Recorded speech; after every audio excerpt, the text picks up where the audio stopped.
Vous êtes nombreuses et nombreux à souvent nous écrire pour nous demander de parler de différents sujets en lien avec le paranormal. C'est le cas d'Anna Robb.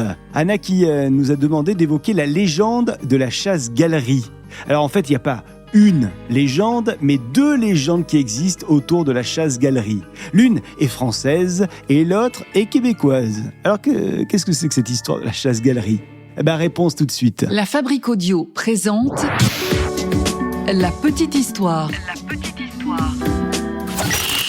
www.lafabriqueaudio.com. Salut tout le monde et bienvenue dans un nouvel épisode de La Petite Histoire du Paranormal. Je suis Florent Mounier, c'est moi qui vais vous narrer cet épisode qui a été écrit et mixé par Sébastien Girard.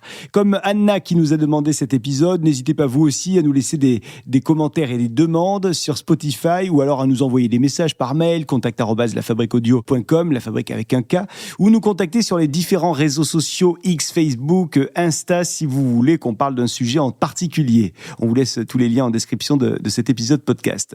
Allez, sans plus attendre, on part à la découverte non pas de la légende, mais bien des légendes, il y en a deux, de la chasse-galerie. Et comme je vous le disais, il y a bien deux légendes autour de cette chasse-galerie. Elles sont, vous allez le voir, assez différentes, mais leur origine est un petit peu similaire. On note déjà que la légende de la chasse-galerie fait partie du folklore québécois. Au Québec, la chasse-galerie est donc très connue. Tellement connue qu'elle a été adaptée au cinéma en 2016. Alors je vous parle du Québec, où cette légende est connue, mais contrairement à ce qu'on pourrait penser, son origine, elle est poitevine. Ouais, c'est de la Nouvelle-Aquitaine que nous vient cette légende. Et je vais donc commencer par vous parler de cette légende de la chasse-galerie version française. Vous êtes maintenant ici, et quoi qu'il arrive, vous ne pouvez plus reculer. L'origine de cette légende remonte probablement au Moyen-Âge. À cette époque, il y a un seigneur, le seigneur Galerie.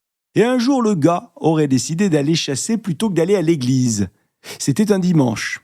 L'homme va donc chasser et il trouve sur son chemin un cerf. Alors il se met à le poursuivre pour le chasser. Et l'animal se réfugie dans une grotte. Galerie s'enfonce lui aussi dans cette grotte pour suivre l'animal et il va tomber dans la grotte sur un ermite. Cet ermite commence à engueuler le seigneur et il lui interdit de s'en prendre au cerf.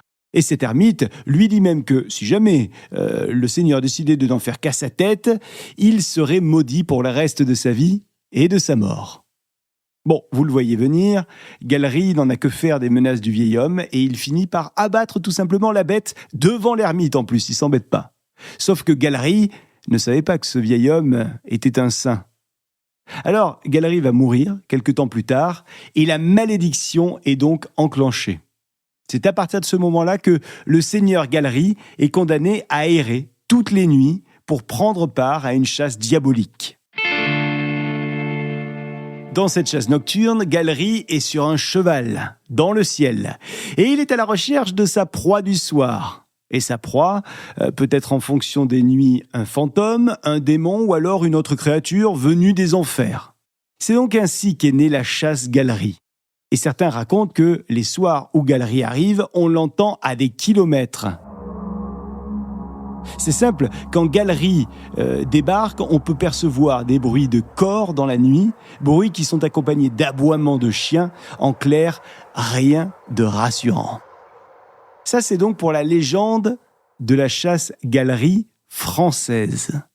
Vous voulez à présent découvrir la chasse-galerie québécoise ? Eh bien, ça se passe dans l'épisode suivant de La Petite Histoire. Il est déjà posté, donc n'hésitez pas à aller le retrouver. À tout de suite. La Fabrique Audio présente La Petite Histoire.